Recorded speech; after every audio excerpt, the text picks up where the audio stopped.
Hello guys, another day, another tutorial from Elexhub Engineering Department. Welcome back to Elexhub channel. Ang tatalakayin natin ngayong araw ay kung ano ang OLED I2C display, ano-ano ang pinagkaiba nito over LED and LCD display, at kung paano ito gamitin gamit ang Arduino Uno R3. Ang OLED ay ginagamit sa large and small display applications mula sa malalaking TV, computer monitors hanggang sa maliliit na smartwatch. OLED stands for Organic Light Emitting Diode. The organic refers to the layer of organic materials na ginagamit to manufacture an OLED, katulad na lamang ng pierced aluminum at plastic. Ang OLED display na ito ay isang 128 by 64 OLED pixels. Each OLED pixels is controlled, turned on or off by the driver chip. Ang driver chip of this OLED display ay SSD1306, which is compatible with I2C or SPI communication. Ito ay isang bipolar display. Ibig sabihin, the top 16 pixels ay kulay dilaw and the bottom 32 pixels ay kulay asul. Madalas ito ginagamit as an indicator display para sa microcontroller projects, wearable devices, small medical devices, MP3 player, digital camera at iba pa. Ito ay isang simple OLED I2C display na madaling gamitin with Arduino Uno R3. The address configured for this OLED I2C display is 0x3C. Ito ang madalas na address na ginagamit sa OLED I2C display. Para makasigurado, use the I2C scanner sketch para malaman ang OLED I2C display address na ginagamit ninyo, as it may not be the same na ginagamit for this project.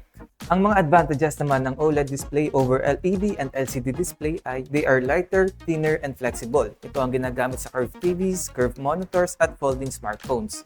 OLEDs are brighter, kaya mas madali ito makita in a variety of lighting environments. Compared to LCDs, ang OLEDs ay hindi gumagamit ng backlight and consume very little power lamang. They have a true black background na nagreresulta sa mas accurate video display. Refreshed much faster than LCDs, up to 60 to 120 Hz refresh rate. At meron din itong wide field of view at least 160 degrees FOV.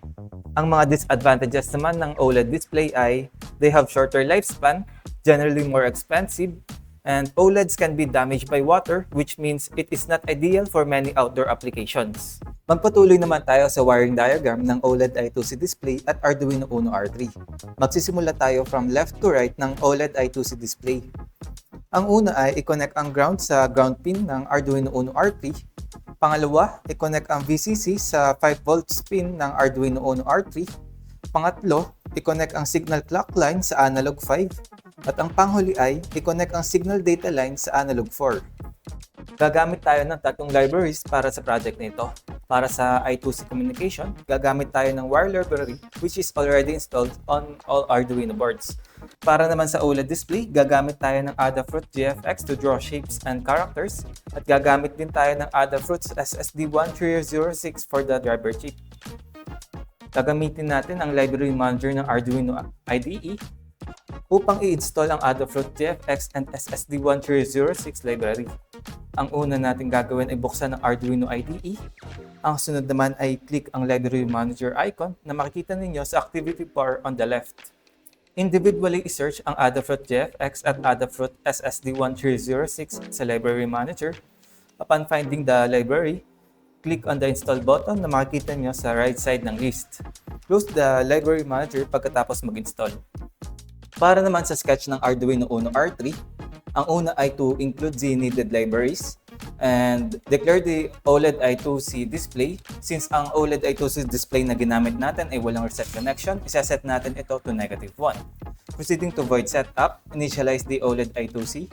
Use the I2C scanner to make sure na tama ang I2C address na ginamit ninyo. This line of codes naman ay for printing text or characters, katulad na lamang ng Hello World na gagawin natin ngayon. Ang mga functions na madalas gagamitin from the library to write text or draw line ay clear display, draw pixel, set text size, set text color, set cursor, print or print line, and lastly, display. Proceeding to void loop naman, the Adafruit library includes functions to control how the text or characters would be displayed in the OLED I2C display. Ang ginagawa ng function na ito ay to scroll the displayed text starting from right going to left. To learn more on how to write code in Arduino, watch our tutorial on Arduino programming. Dito na nagtatapos ang ating project. Sana marami kayong natutunan sa tutorial na ito. To learn more, subscribe to Elexhub YouTube channel. Hanggang sa muli, paalam!